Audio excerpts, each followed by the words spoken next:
quite often talk about the outcomes that joining in the activity can, you know, benefit your client groups. But before I start the demo today, I really want to talk about one of those outcomes, and that is, you know, like the sort of emotional part of it. And reminiscence is the thing that I want to sort of like talk about most of all right now. We often associate reminiscence with an older generation that are looking back, recalling events and experiences. And scents and smells have such a powerful connection with reminiscence work. The smell of candy floss works for me. It might take others back to their first memory of the village fete, or a trip to the carnival with their boyfriend, or, you know, spitting sausages might prompt memories of the first scout camp. But regardless of our age, we all reminisce to an extent. And I have to tell you that the smell of tomato plants growing in a greenhouse reminds me of visits to aunt and uncles regularly growing up as a child. And I keep saying this in Zoom, you don't get the benefit of the perfume of the plants that we're working with. And it's only when you're up close to them that you really get that sense of how powerful scent and smell can be for reminiscence. Anyway, my reminiscence is during summer visits to my aunt and uncles, I'd be dispatched out to the greenhouse to pick and bring in a colander full of their ripe red tomatoes. And I'd be immersed in that unique viney perfume. I don't know how you describe it, but I'll call it tomato viney perfume that the tomato plant foliage gives off. That would then be followed up by the most amazing sandwich being made. 2 slices of fresh, thick white bread, smothered in butter, with a filling of thickly sliced tomatoes that we just gathered, with a wee scoop of salad cream and a sprinkling of both salt and sugar. And, you know, if you've never experienced that sandwich, you really have not lived. And I recommend you doing that this summer. If you don't grow your own tomatoes, go into your next door neighbours and pinch some of their tomatoes out of their greenhouse and treat yourself to that sandwich. But anyway, my ramblings bring me back to tomato plants at least. So this is a tomato plant that I potted up several weeks ago. In fact, I think I said to Jenny I worked out it was 4 weeks ago. So it started off as something half the size of this one here. And in 4 weeks, we've got something that is looking really pretty impressive, and lots of nice yellow flowers developing that are going to be the fruits. Excuse me. So I've got 2 plants here. 1, 2, a wee bit different in shape, but these tomato plants are what are termed bush tomato plants. Jenny mentioned the other type of tomato plant in her PowerPoint slides, and that's the vine or cordon variety. They're the ones that need a lot of space. They grow upwards, they're tied in and trained up a cane with their unwanted side shoots and suckers removed, and any excessive lower leaf growth can be taken off also. And this has got to be done on a regular basis. So in short, if you neglect your cordon or vine tomatoes, they really won't thrive and you won't get as good a crop as they're capable of doing. But as Jenny mentioned, if you are looking for activity, then that's a great way of ensuring daily activity in your gardening project. These bush tomatoes are shorter and dumpier in stature. They require less space and there's no need for pruning. So it's almost a case of plant, water, feed, and enjoy. Most bush varieties produce the smaller, some of the cordons do cherry tomatoes as well, but you tend to find that it's the bush varieties that the selection that you can get of them generally are for the cherry types, and they're suitable for growing in containers and baskets. So, got this first wee one here. It's really, I'm going to talk about the colour of it in a wee while, so just ignore that part of it just now. But this is Tumbling Tom Red, and I've got a hanging basket here for it.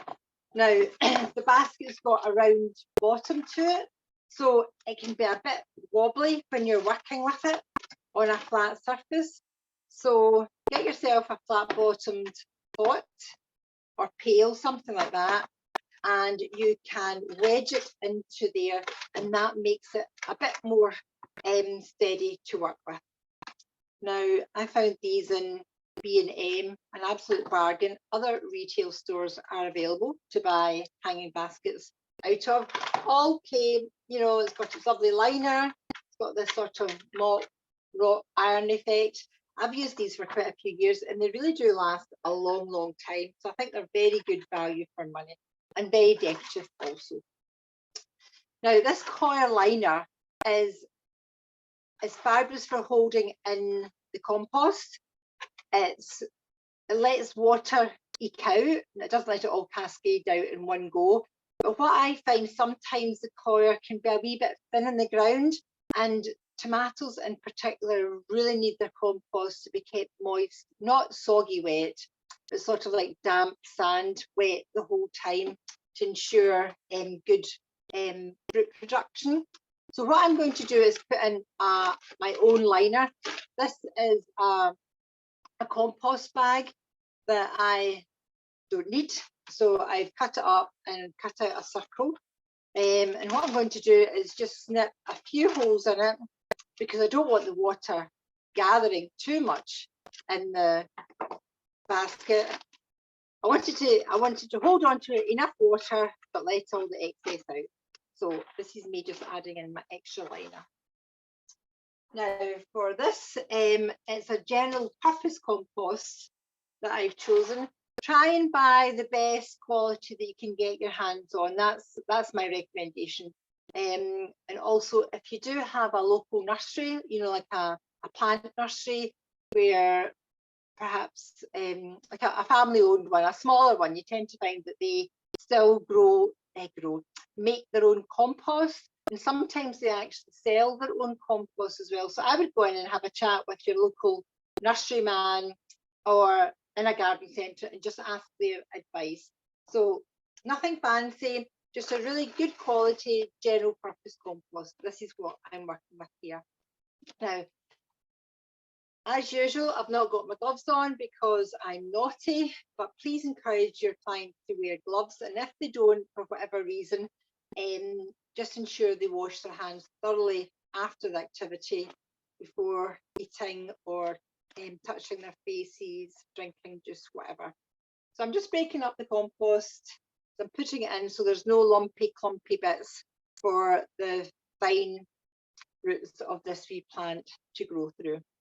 I've not filled the basket completely up. Just going to pull my label out so it doesn't get in the way for the time being. And I'm just going to wiggle this pot into the compost bed that I've got here.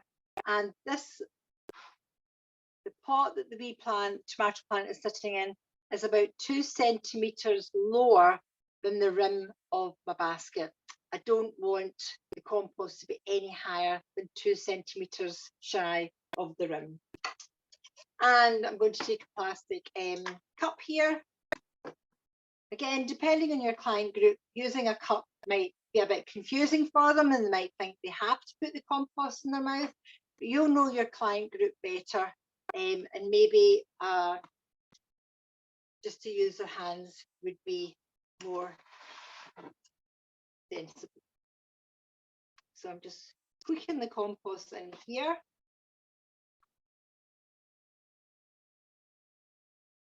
Firming the compost down because I want to knock out excess air holes, but I'm not compacting it so hard that there's absolutely no air channels at all in there.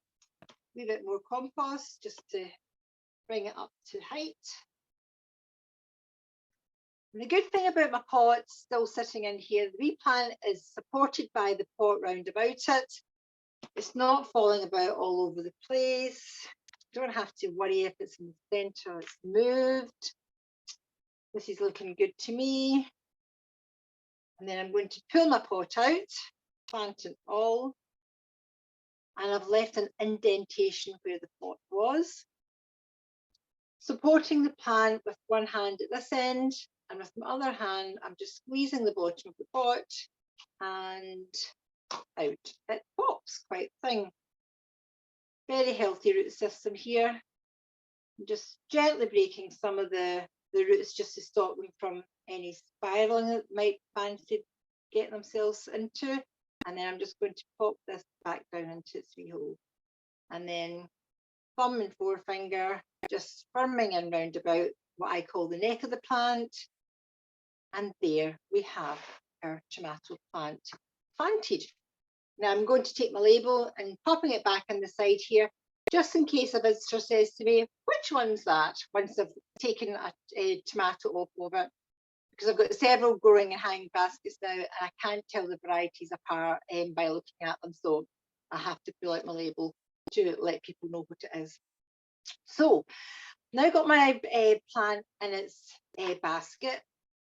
This plant should have been potted on a couple of weeks ago. It's been struggling in that little pot. It's been struggling for nutrients and whatnot.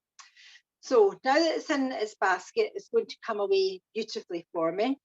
The care of tomato plants, they really need between 6 to 8 hours of good light to promote flowering fruiting.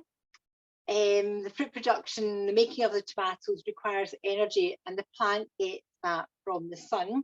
But to boost, like the plant's health and that energy supply, we can feed weekly with a tomato fertilizer. This one is, there's several makes on the go. Tomarite is the more popular one, a name that most people can recognise, but you get other varieties as well. And as long as it says suitable, basically it'll have a big picture of tomatoes on it. And this is the type of plant food fertilizer that you really want to be using to feed your tomato plants, because it's NPK, the main ingredients of plant food, is strong in the fruit making ingredient. The good thing about this though is if you have lots of summer bedding outside, hanging baskets and nice troughs with pansies and marigolds and all the lovely demesias, geraniums a lot, this is ideal for feeding them as well, because although it's high in fruit making ingredient, the fruit making ingredient is perfect for flower making as well. It's the same thing. So treat yourself to a couple of these. It's a liquid one. The instructions are on the back. It's normally, I don't know which this one is, I can't remember, but it tells you how many capsules per a 9-litre watering can, something like that. It's really simple to do. Pop the capsules into your watering can, fill it up with cold water, get a cane, give it a good stir round about, and once a week when you're doing your watering, just make sure the compost isn't bone dry when you're watering with feed in it. Make sure the compost is dampish, and give it a good drink of the feed at the same time.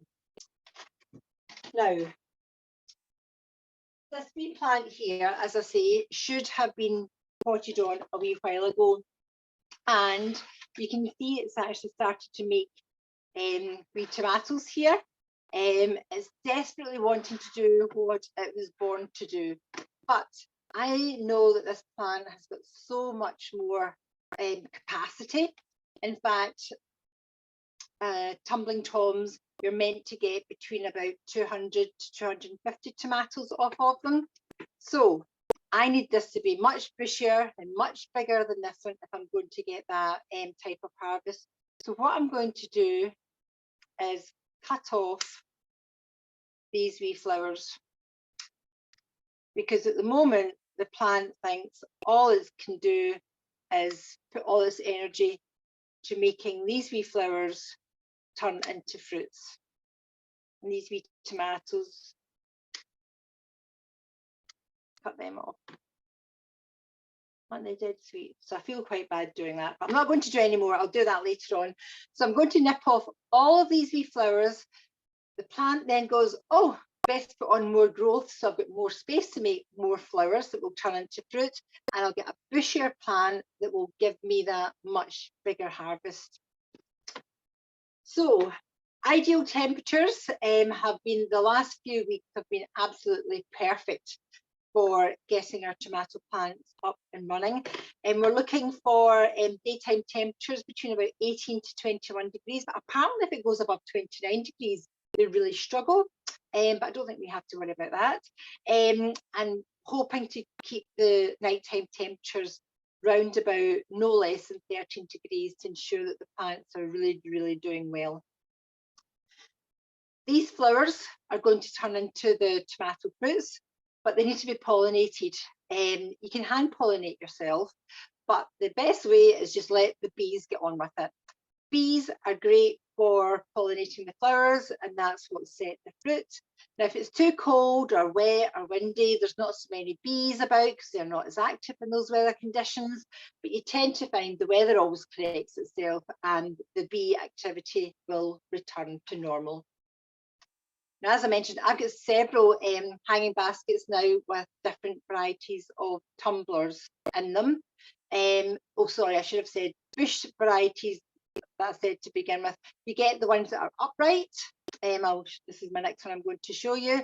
And they kind of like just bush out basically. And then you get the tumbling varieties that are the bushy ones, but they tend to be much more cascadey and trailing that lend themselves to this hanging basket style. So you've got several pots or baskets. Don't be tempted to squash them all together because they're in the pots and you can do that physically. Try to keep the plants a good 60 centimetres to 2 feet apart from one another, as they need plenty of light and air to circulate round about the plant and through the stems, which helps deter fungal disease build-up and which can cause blossom to drop and generally weaken the plant. And if the blossom drops, you don't get any fruits, and therefore we don't get to harvest our lovely tomatoes. Probably the most important care element for any plant is the watering of it. As I mentioned, we need to maintain a damp sand-like texture, so it's even consistent watering. Try and just get into the habit of going out every day and giving it a top up. Don't just don't give it a gallon full, you know, on a Sunday and hope that that's what's going to keep it going all week. A little regularly is really important to maintain that texture, not soggy, but not sawdust dry. If it does have fluctuations, that can lead to blossom drop. So again, if you've got no flowers, you'll not get any fruit.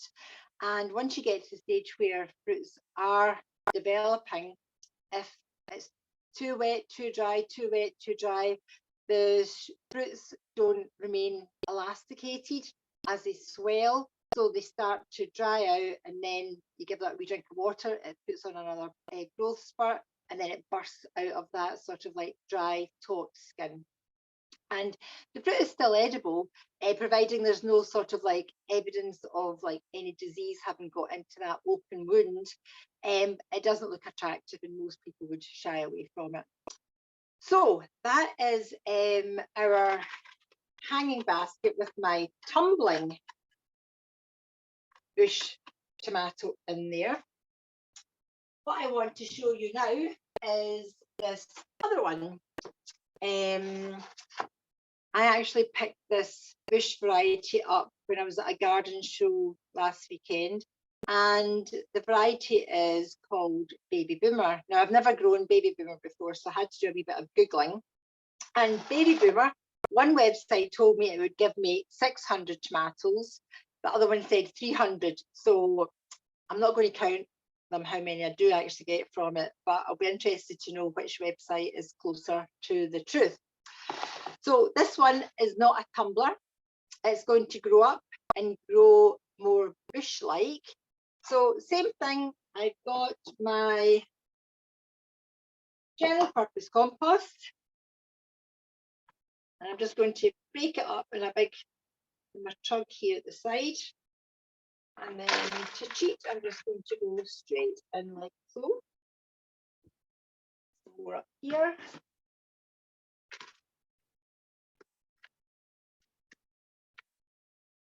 Same idea, I'm just going to wiggle that wee pot in there. Now, actually, before I do that, can you see the lip here on this pot? Can you see that, Jenny? Yes, I can. All right, okay, that's fine, sorry. Yep.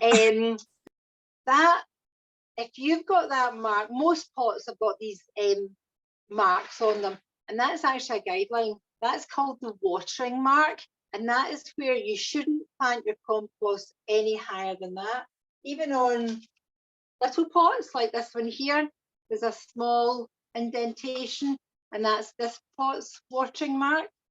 Some clever scientist has worked out the volume of this pot in relation to how much compost is in there, how much water is required to keep that compost at a, oh gosh, how to describe that without going into a fancy term that I would struggle to explain, to keep it at the right Optimum level of dampness, to optimum, that's the word, optimum level of water dampness, that the plant in here is getting enough moisture without being overly wet.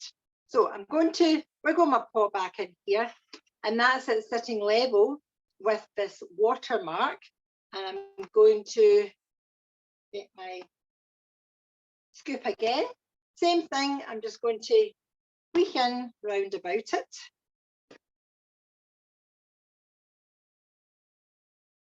This can help maybe some of your more anxious clients have a go. You know, they're not worried about doing it wrong because they know that they can fill the compost in up until that line. There's no guessing involved. Take up any clumpy bits. Again, just kind of firming it down to knock out excess air holes. A wee bit more. Oops.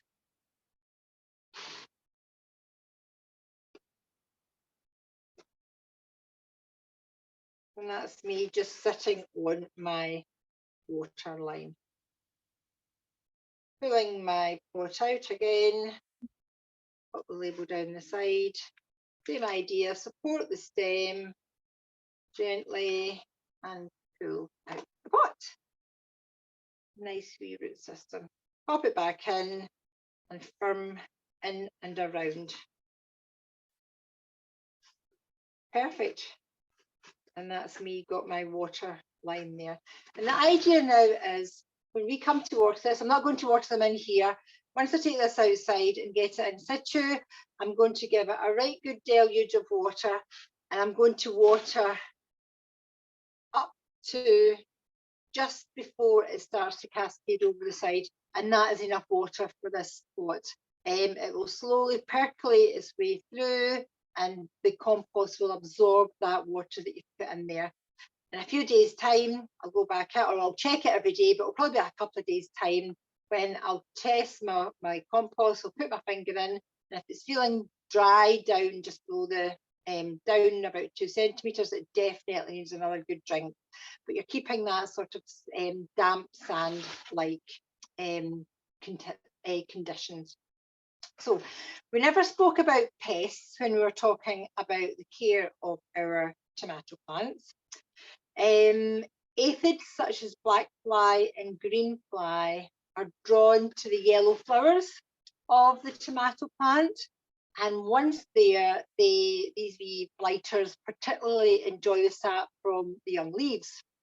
There's lots of biological and non-biological deterrents available, but although there's no scientific evidence to back up my claim here, I personally believe that the scent given off by plants such as mint and basil and marigolds in particular are a good guise to the scent of the tomato plant. In fact, I think it's the scent of the marigold in particular that these wee bugs really don't like. They really dislike it, so they actually shy away from going anywhere near the marigolds. Your marigolds will probably get eaten alive by slugs and snails and things like that, but the good thing is they are keeping the wee bugs, the aphids, away from the tomato plants that can do quite a lot of damage. So outside where I've got tomatoes, I've got marigolds. Many will consider the marigold. I'm a marigold. Here we go. These are some lovely red ones. Who was needing heated up? Hopefully the sight of the marigolds are warming you up now. I think it was maybe Mandy that said that. But the great thing about marigolds is they are really easy and inexpensive to grow. These are wee marigolds that are desperately wanting potted on, that I had potted into. Oops, look at that, look at the root system, desperately saying, let me out of here, give me more compost to live in. So these are the marigolds, and the seeds are even, they're just so interesting to even look at. Wait till we get them out.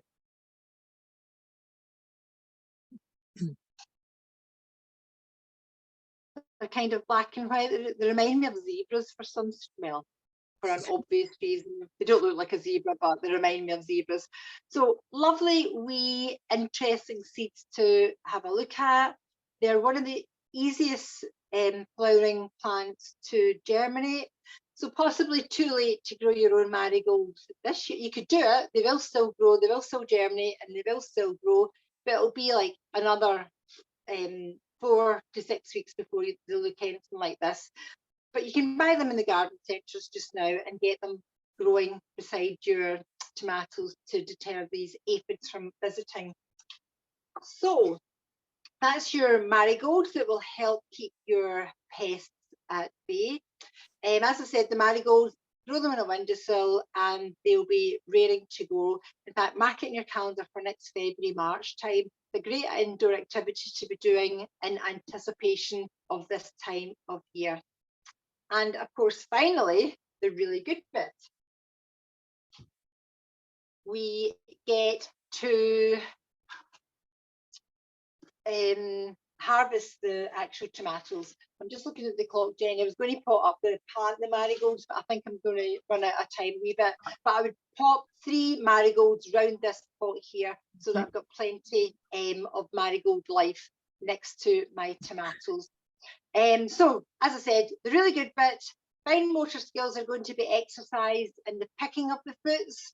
Your senses are going to go into overdrive, the smells and the fresh taste of the fruits. And coming together and making tomato salad or salsa, what a lovely way to improve folks' feeling of self-worth, to collect and make something together, then share it with others around the table. So it's a great activity for many, many reasons. And pick the fruits as they ripen, because the more you pick them, the more energy is diverted to growing and ripening more fruit. So that means even more tomato sandwiches to enjoy. Great fun. Thank you, Jenny. Thanks very much, Joan. I think we're all warmed up now, and looking forward to delicious tomatoes. An absolute treat, and there's so many different varieties. I think that's the lovely thing, isn't there? There's all sorts of types that you can grow, and these tumbling tomatoes are terrific. In terms of not having to give them intensive care and pinching out and having to have a huge polytunnel to grow them in. It's just amazing. So I wondered if I could ask a question. Do these tumbling tomatoes grow really well outside? You were talking about the temperature needed. Do you find that they grow quite well in the Scottish summer generally? Well, I grow mine outside. I've got a polytunnel, as you know, Jenny. So I grow some indoors and I also grow some outdoors. So my indoor ones are always ready earlier. Sure.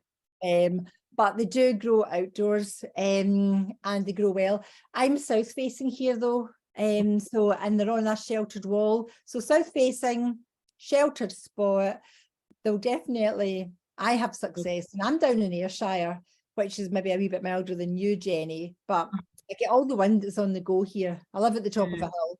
But I guess that's me closer to the sun. Closer to the sun, very good. There's a question in the chat from Margaret. Margaret, would you like to unmute if you'd like to ask your question directly to Joan, because there's a small group. Hi there. I am sorry for being late.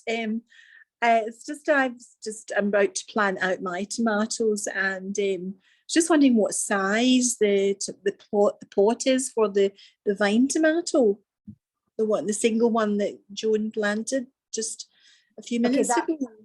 Yep, okay. That was a bush tomato that I Oh, planted. was It it? Right. was sort of like a it was like the kind of upright bush tomato, as opposed to the trailing tumbling tomato that I planted into the basket. But the size of pot that I've just potted that into is a 10-litre pot. So it's just shy of 30 centimetres in diameter and must be about 25 centimetres tall. Definitely 30 centimetres in diameter. But it's a 10-litre pot, if that's an easier way to remember. Yeah, thank you very much. Thank you.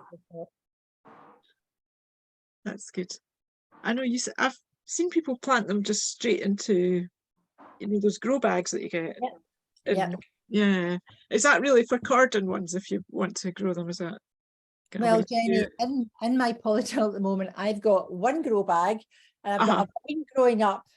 I've cut 2 holes out the grow bag, and one has got a vine. I've got the cane in it, and I've got it attached to cross bar in the polytunnel, and the vine's growing up that, and I've got my cherry tomato, tumbling tomatoes at the side of it, and it's taken off. It's going bananas. It's doing far, far better than the vine is at the moment, but vines are slower, and your bush one grows so much more quickly, I think.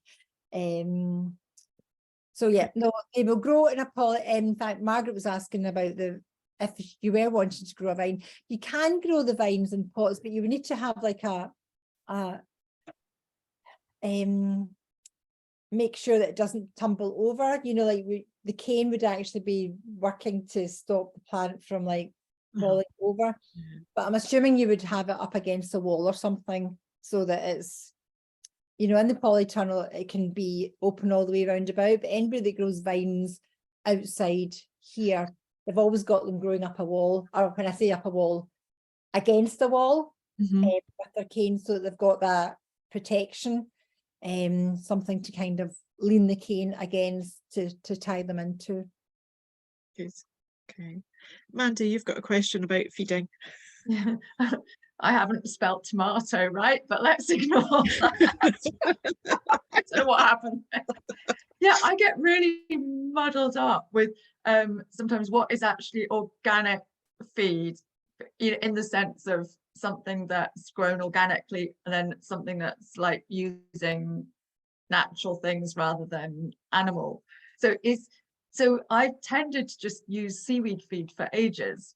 Yeah. So are the tomato feeds fine? Should I just go back to those? It's not, that one won't be, that one is inorganic. I'm sure it is. I don't have my glasses, I can't go and read the small print. Yeah. I'm sure it is inorganic. But your comfrey, somebody just put in comfrey there, your seaweed, your comfrey, all these feeds work as well. I think you might just have to top them up a wee bit more. They're not so intense, they're not so what's the word? Concentrated. Thank goodness you're here, Jenny. Not so concentrated, so you might find that you'll have to give them a wee bit more every couple of days when you're just using your comfrey feed and your seaweed. But no, if you don't want to use it, absolutely fine. You don't have to. You can actually see the tomatoes that were coming on those little plants that were in those pots that have been starved. The plant wants to produce fruit. That's its job in life, is to do that. By feeding it, you're giving it that extra oomph, you're giving that extra support, because if you've gone to the bother of planting them and growing them, you really want to get as much as you can from mine are not looking as good as yours, Joan, so I'm going to go and cut those flowers off straight away. I think it's the nighttime temperatures as well. I think they've got a bit cold. Okay. But well, we are, we've been spoiled. We're only into June, and because we've had 3 weeks of glorious weather, and we feel like it's July, because it normally takes this length of time for our temperatures for us to believe that summer has arrived. That's true. They've got time. So they've got lots of time. Absolutely plenty of time. So don't worry about your tomatoes. You're quite right. Okay. Still on the liquid fertilizer question. Is it GTAP? Have I got you pronouncing that correctly? Would you like to voice your question about liquid fertilizer? Yeah, it's Gita. Gita, sorry. That's okay. Yeah, welcome. The P is for the surname Patel. I don't know how that happens. So at work here, we started a hot bin, a composter that's completely sealed, and so but it creates a lot of liquid fertilizer which we have to strain off. So would that be any good for feeding plants, tomatoes? Now, I have no experience of hot bin composters. I know how they work. I visited one that was working when I visited. So, oh gosh, can I find out the answer for you and let you know? I'm scared. Yeah, that'll be absolutely lovely. But I'm thinking it could be really, really rich, and you need to dilute it down. Yes, yeah. Actually, like, you know, like burn the roots effectively, and well, then you would kill the plant through kindness. So I would need to do a wee bit of research for you. I'm really sorry. So No, that's okay. That.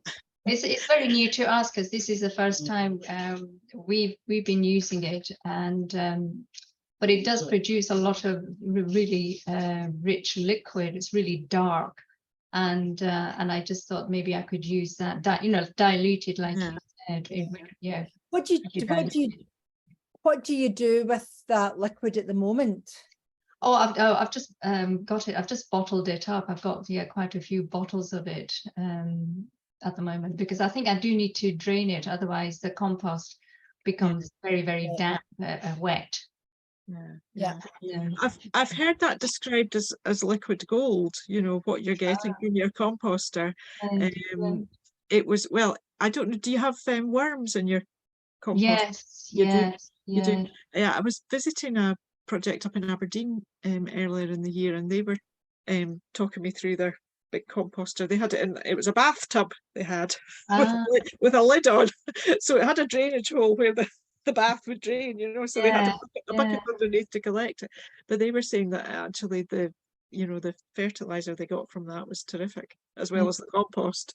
But I don't know how much you have to dilute it. Yeah. Just had a quick Google of hotbin.co.uk, and it's suggesting that you dilute your liquid fertilizer 10 parts to 1. So 10 parts water to 1 part liquid gold, as Jenny called it. And it says just use as you would feeding your plants ordinarily. So once a week for your tomatoes with a ratio of 10 to 1 up here. So yeah, that sounds about right, because you know it must be really, really rich. So 10 to 1 sounds a good dilution rate to me. Yeah, so would that be like one capful to 10 capfuls, or? Yeah, basically, yep. So if you've got a litre bottle made up of your liquid fertilizer, you would be putting that in a 10-litre pail of water, giving it a right good stir roundabout with a cane or something like that. And then decanting into your watering can or using the pail. Okay. Thank you. We would like to see a picture of you doing that. Thank you very much, Gita. I'll try and post it. I don't know. I'm not very good at these things, but I'll have a go. I'll try and send it somehow. Yeah. That would be lovely. Thank you. That'd be good. Oh. Okay. Any more questions about feeding and somebody said they use comfrey feed. Great. Vine tomato, should you have only one long stem? Ideally, yes. You're wanting your stem to grow up. You still need stems to come out with leaves on them, but you're wanting to nip out all the little suckers that come. That's your stem, and your leaf stem comes out at the side, and you get a tiny wee stem coming right in at this junction here. You want to always nip them out. They're suckers, they do nothing.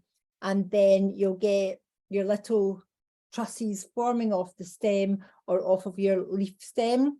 And once your stem, once you've nipped out the top of it to stop it from just keeping on more green growth and focusing in on making all those yellow trusses into fruits, you can maybe take off about the bottom, a foot, 30 centimetres, 20 to 30 centimetres of all that green growth at the bottom. Just take that off, get rid of it.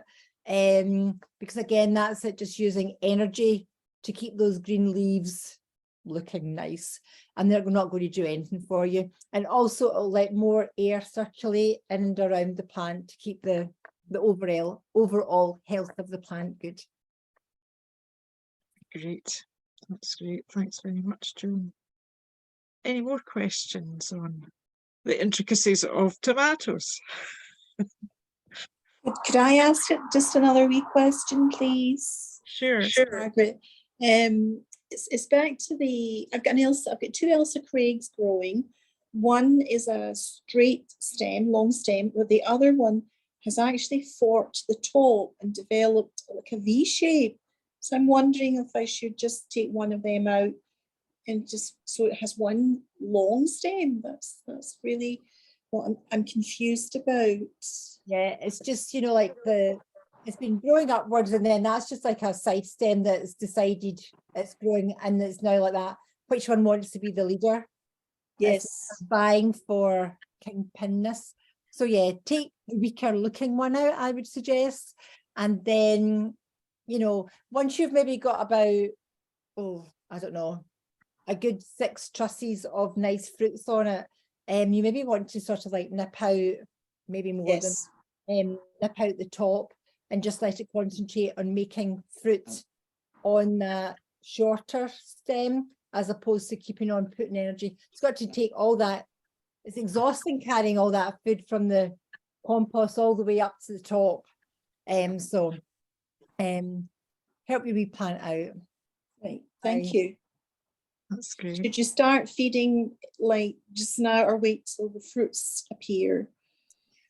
Some people say you should wait until the fruit has set. I tend to do it. I start feeding once I see flowers. When I've got a couple of trusses of flowers, that's when I start feeding them. I don't wait until the fruit. I think they could do with it before then. Thank you very much, Joan.